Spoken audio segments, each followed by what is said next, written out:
Hello, hello. Today we are talking about exercise. We're talking about exercise for weight loss as a woman over 40. I'm gonna give you the best forms of exercise, the best types, the best amounts. How long should you do? How much should you do? And when you should do it. I'm gonna cover all of this today. Because if you're a woman over 40, we have very special needs going on right now. We have needs and health changes that men don't, that women of a younger age don't. So it's important that we really focus on what's happening so we can live well and feel well and be the weight we want. All right, so the three big things that can cause weight gain over 40: fluctuating hormones. Hormones drop, and they drop in relationship to each other. But the other two biggies that we can control, our metabolism slows down, which is a bummer, which means we're burning less calories, and our muscle mass decreases. So metabolism slow down and muscle mass decrease. Both of those can lead to weight gain. They can lead to osteoporosis. And perimenopause and menopause are the two biggest times where we lose this muscle mass. And why do we care about muscles? Well, muscles regulate metabolism. It regulates what your body looks like, how many carbs you can have. It helps with brain health and bone health and your immune system, and it's anti-inflammatory.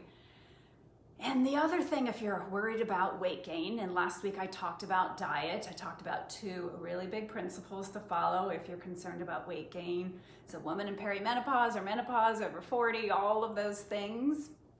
Diet's important, sleep is important, and stress reduction is important. Stress actually breaks down muscle, right? That's just not fair. But we're going to talk about how to build muscle today. All right, the number one way. I shouldn't say the number one way. This is a very important way that most women over 40 overlook, and it's strength training. Yeah. I don't know about you, but for me, when I think of working out, I think of, I'll go to the gym when we used to go to gyms, run or walk or hike. Strength training is a big missing piece of the perimenopause, menopause, over 40 puzzle to lose weight. It's kind of a no-brainer. When I work with my health coaching clients, we work on diet and all the things to eat, but lifting weights and building muscle is kind of like a freebie. Freebie meaning when you have that extra muscle on you, you burn more calories. It also stores fat so you don't have it in your body. So let's talk about strength training. I think 2 to 4 times per week is ideal for strength training. I don't do 4 times a week, that's a lot. I usually do 2 to 3, but I want to talk to you about what strength training includes, because it's not just like hulking out and lifting some big weights, although it can. What you want to do is lift a weight to fatigue. So you lift and lift and lift until you're tired. Ideally, try for some heavier weight days. On a heavier weight day, you lift until you can't lift anymore, and that's usually no more than 12 times, 12 repetitions of lifting consecutively. If you can lift more than that, you can probably lift a heavier weight. Now, I also think it's okay just to mix heavier weights with lighter weights on different days. So heavy weight, no more than 12 times, and you're doing 3 reps of that. Lighter weights, you just lift until your muscle is tired. Don't lift and be like, oh, okay, whatever, I'm done. Lift until you can't anymore. I'll do a bar class, which are longer, slower, lighter movements, but they do lift those little weights a really long time. And at the end, I can barely lift my arms, and that's what you want. That's what you're building muscle when you do that. So you're going to strength train, you're going to lift weights 2 to 4 times a week. You're going to lift to fatigue. Ideally, you get a heavy weight in there at some point, and you don't lift that more than 12 times, or you grab a heavier one. Now, grabbing the weight, the heavier or the lighter weight, will also depend on your joints. If you have a lot of joint pain, a lot of inflammation, if lifting weights is new to you, you're not going to start out with big, bulky weights. You're just not. A good place to start if you're newer is just using your body weight. Using your body weight can be great, you know, doing things like this, push-ups, pull-ups. So body weight is great. Yoga actually uses your body weight. You can sculpt your muscles in yoga.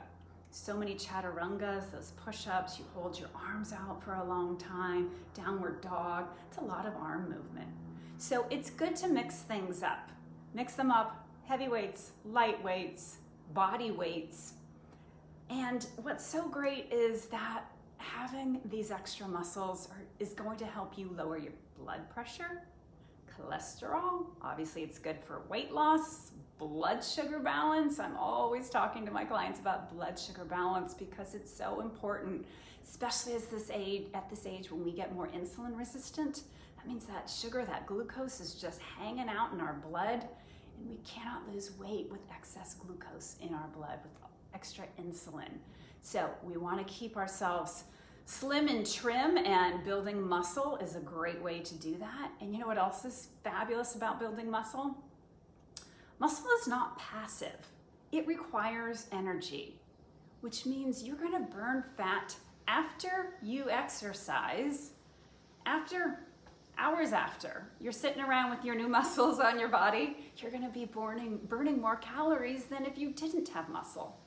Again, freebie, love it. Okay, so you're going to do some resistance training. The other big one as a woman over 40, maybe in perimenopause, menopause, is doing high intensity interval training. So this is a form of cardio, and a lot of people will skip this. Some people will just run forever. They'll run, or whatever, you have a 5-mile run that you do, a 2-mile run that you do. And a lot of people will say, well, I've plateaued and I don't know why. I run every day. I run the same speed, the same place, the same everything. That can happen. You can plateau. It's good to mix it up. So what high intensity interval training is, HIIT, you may have heard, Tabata is kind of a form of this as well. It's basically doing really fast bursts of activity for a short amount of time, and then you recover and then you go again. So it can be like 20 seconds of full out. I'm talking about getting breathless, not just like, oh, that's okay. No, you're 20 seconds full out, heart beating really fast, not too fast. Make sure you're in range.